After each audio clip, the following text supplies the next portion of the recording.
Dito sa atin, sa Philippines, may mga extremists in the South. Okay sana kung galing yan ng Canada o galing Europe, kung ano man ang reliyon mo, wala akong pakialam. Pero yung terrorism, it's breed in some countries, lalo na yung mga terorista. In the Arabic world, karamihan. And they travel from dito sa Middle East, bababa yan sila dito ng Thailand, then down south, Malaysia, then go to Sabah, then up to Kulo, backdoor entrance, then to the mainland Philippines. Ang problema ko, sino yung mga tao and how many? So the United States must be open. Give me a list of the countries that you have influenced or cavorted natatanggap nitong mga inyong sponsored refugees ninyo. Hindi amin yan, inyo yan eh. So, malaking bagay yan. Give us a list of the countries at kung ang distribution yan, ilan, how many Afghans are there, refugees? Dito, how many have you allocated for the Philippines to accommodate? Bigyan mo ako ng listahan. Huwag mo akong bigyan ng sikreto. You know, national interest or national security is our concern. Your confidentiality, hindi nga yung pangalan. Hindi namin yung pangalan. Ilang countries na dinistribute ninyo at what are the numbers na nilagay ninyo doon sa bayan na yan?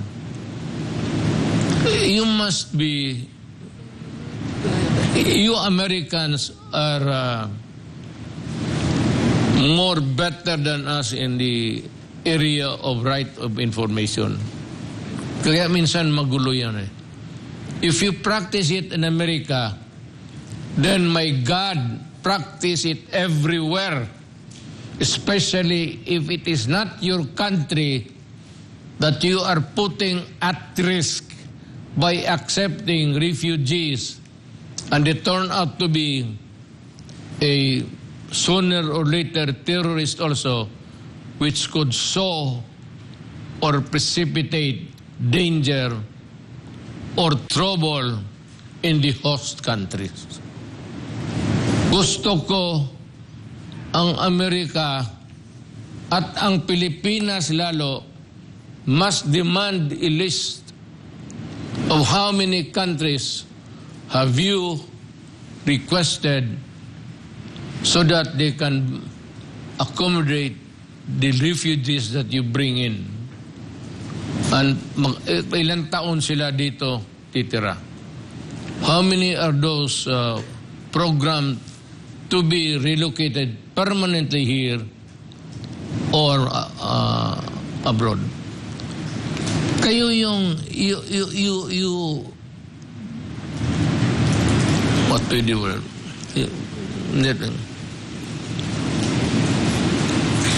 It is fashionable for you to, go around the country that you are a country of peace and that you are for the oppressed. So, kalaki ng Amerika, didalhin na lang ninyo lahat yan doon. Bakit hindi niyo idiretso doon? Why? Is there something that you want to do? Perhaps vet them again? Assess them, evaluate them kung pwede ba sila o hindi. At bakit niyo i-distribute? Hindi naman gera namin to. Tangina kayo yun ng hawak ng may gulo doon. It is you American only nakipaglaalitan dyan sa Afghanistan, that you sided one faction there and you prop up a government that utterly failed the Afghanistan when there was evolution, allowing the Taliban to overrun it. They are in power. Kayo lang ang nakipag-alitan, wala kaming kasali. Bakit mo kami, why place a burden on us? America is so big. Yung deserto ninyo dyan sa, tubigan ninyo yan. Make the soil productive. Relocate them there and plant whatever food crops that you can produce for everybody. Bakit man kayo mag-ano sa amin? Ngayon, by the humanitarian interest of the Filipino, wag na muna yung UN. Tatanggap talaga kami. Ako, pag mayroon ako tatanggap. My philosophy has always been, if there is anybody who is in need for help, especially if our lives are at stake, I would. No, as a member state of the United Nations, meron naman tayong certain obligations to help. But alam mo, hindi yan. What is important is how this thing developed. How was the evolution done? Kayo yung nakapag-away. You sided with a certain segment of the party there. Parties, may pinapaboran kayo na talo. Kagaya ng Vietnam. Pumunta kayo sa Vietnam. What did you do? Just before leaving Vietnam, yung mga refugees dinistribute ninyo. Ngayon, dito mga Vietnamese, Filipino na. Of course, I welcome the Vietnamese. I will consider you my blood brother as an Asian. You are welcome here. And so would be the Afghanistans. You are my fellow human beings. Pero, tanong ito, bakit muna, before that, ano ba ang nangyari? Ito yung Amerika, nakikipag-alitan doon, nakikipagsali sa away. Ngayon, pumunta sila doon, you employed Afghanistans. And then, afterwards, as always, like in Vietnam, now in itong Afghanistan, you employed so many of them, so i-extricate mo yan sila.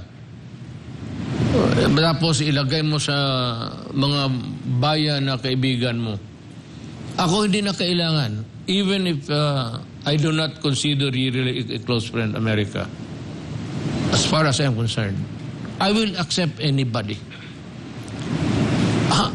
Irrespective of color or creed.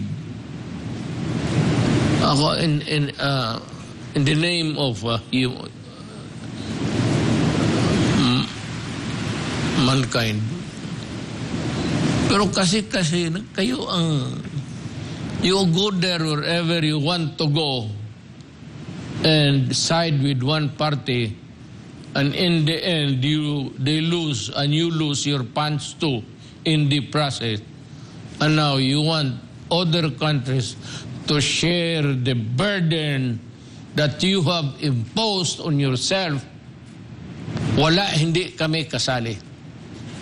Not of our own making, not of our own liking, but it is you who started the trouble.